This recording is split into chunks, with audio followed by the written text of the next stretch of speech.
MTM Children Church presents Noah and the Great Flood. I hope you listen carefully because there's going to be a quiz at the end. Noah was a man who worshipped God. Everyone else hated and disobeyed God. One day God said something shocking. I will destroy this wicked world. God told Noah, only your family will be saved. God warned Noah that a great flood would come and cover the earth. Build a wooden ark, a boat big enough for your family and many animals. Noah was ordered. God gave Noah exact instruction. Noah got busy. Probably people mocked as Noah explained why he was making an ark. Noah kept building. He also kept telling people about God. Nobody listened. Noah had great faith. He believed God even though rain had never fallen before. Soon the ark was ready to be loaded with supplies.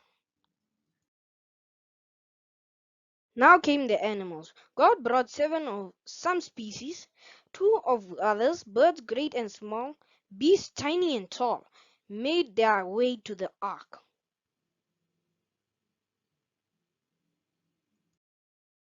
Perhaps the people shouted insults at Noah as he loaded their animals.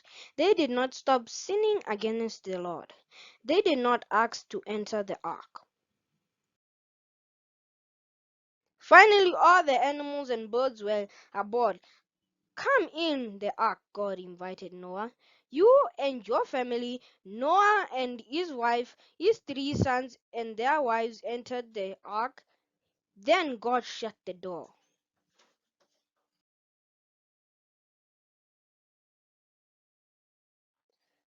Then the rain came, a great downpour soaked the earth for 40 days and nights.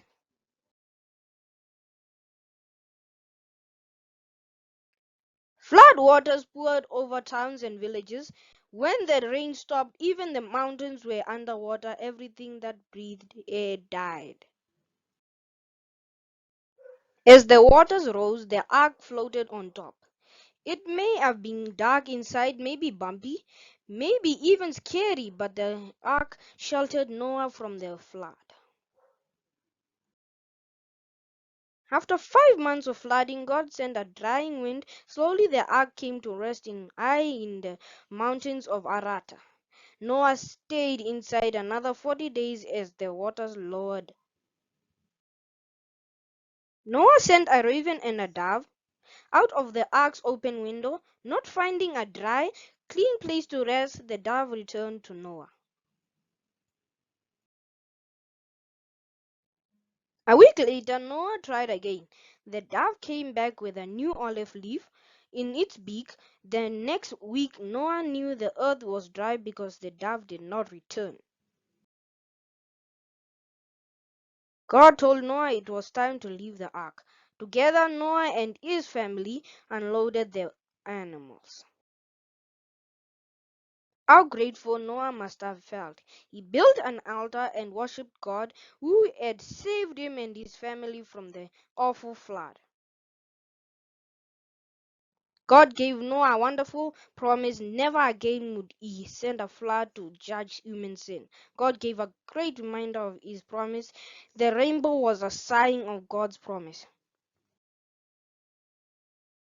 Noah and the Great Flood, a story from God's Word, the Bible, is found in Genesis 6 to 10. The entrance of your word gives light.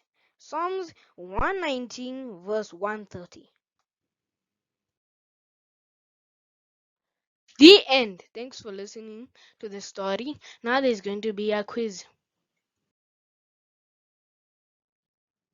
Noah and his family found new beginnings after the flood. In time, his descendants repeopled the world, earth. All the nations of the world came from Noah and his children.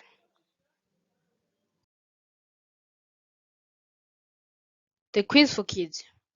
Number 1. Why did the Lord decide to destroy mankind in a flood? Number 2.